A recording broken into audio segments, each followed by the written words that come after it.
Salt Lake City, AP, a massive reservoir known as a boating mecca dipped below a critical threshold on Tuesday, raising new concerns about a source of power that millions of people in the U.S. West rely on for electricity.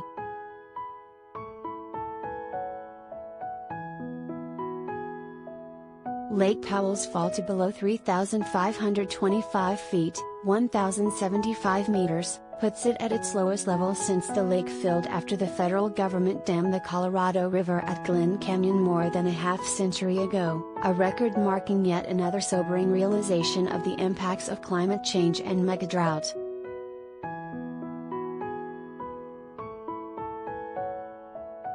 It comes as hotter temperatures and less precipitation leave a smaller amount flowing through the overtapped Colorado River.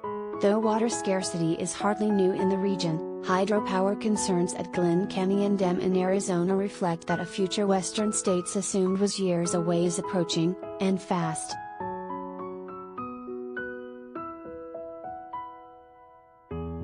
"We clearly weren't sufficiently prepared for the need to move this quickly," said John Fleck, director of the University of New Mexico's Water Resources Program.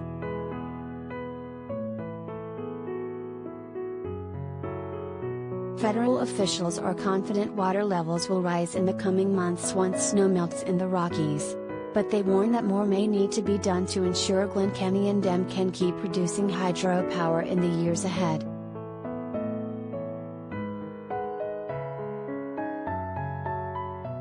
"Spring runoff will resolve the deficit in the short term," said Wayne Poulin, regional director for the U.S. Bureau of Reclamation, which manages water and power in more than a dozen states.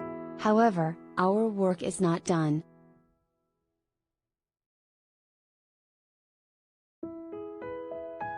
Though both Lake Powell and its downstream counterpart, Lake Mead, are dropping faster than expected, much of the region's focus has been on how to deal with water scarcity in Arizona, Nevada, and California, not electricity supply.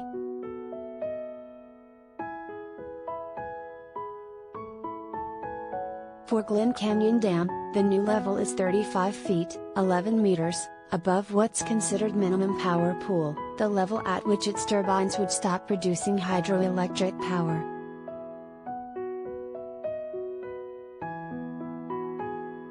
If Lake Powell drops even more, it could soon hit dead pool, the point at which water likely would fail to flow through the dam and onto Lake Mead. Arizona, Nevada, California, and Mexico already are taking a combination of mandatory and voluntary cuts tied to Lake Mead's levels.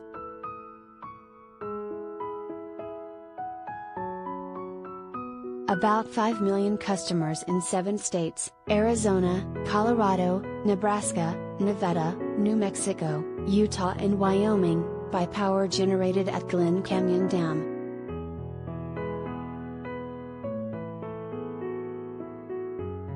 The government provides it at a cheaper rate than energy sold on the wholesale market, which can be wind, solar, coal or natural gas.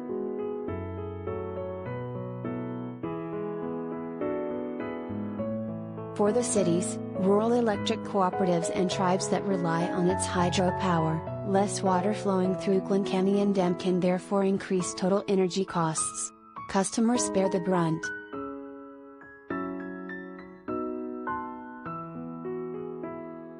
The situation worries the Navajo Tribal Utility Authority, one of the 50 tribal suppliers that rely on the dam for hydropower. It plans to spend $4.5 million on an alternative energy supply this year.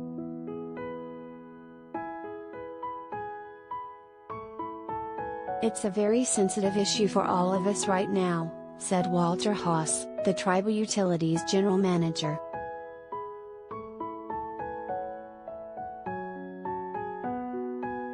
Bureau of Reclamation officials last summer took an unprecedented step and diverted water from reservoirs in Wyoming, New Mexico, Utah and Colorado in what they called emergency releases to replenish Lake Powell.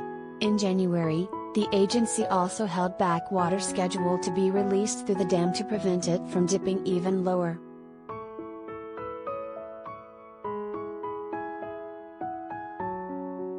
Anxieties stretch beyond hydropower.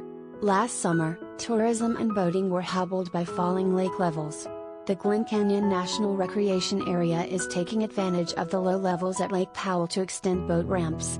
Most are now closed or come with warnings to launch at your own risk.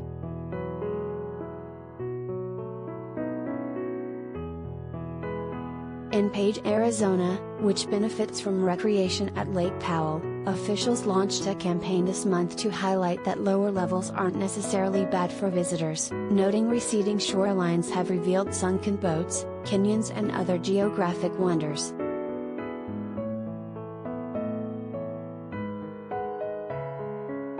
There's tremendous amounts of history out there, City Councilman Richard Leitner said. You can see some of the old dwellings, and parts of the old Spanish trail are accessible now. It's an opportunity, but it just depends on the person's frame of mind.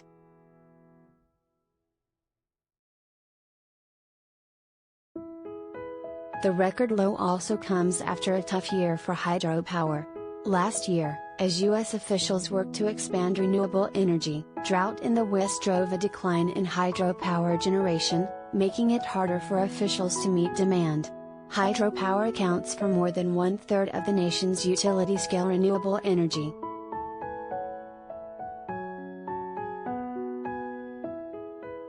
Nick Williams, the Bureau's Upper Colorado Basin Power Manager, said many variables, including precipitation and heat, will determine the extent to which Lake Powell rebounds in the coming months.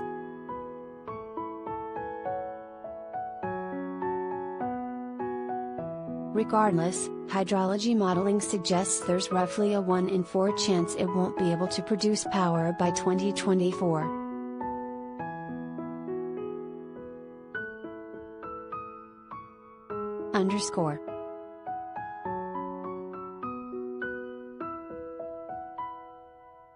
Fonseca reported from Flagstaff, Arizona.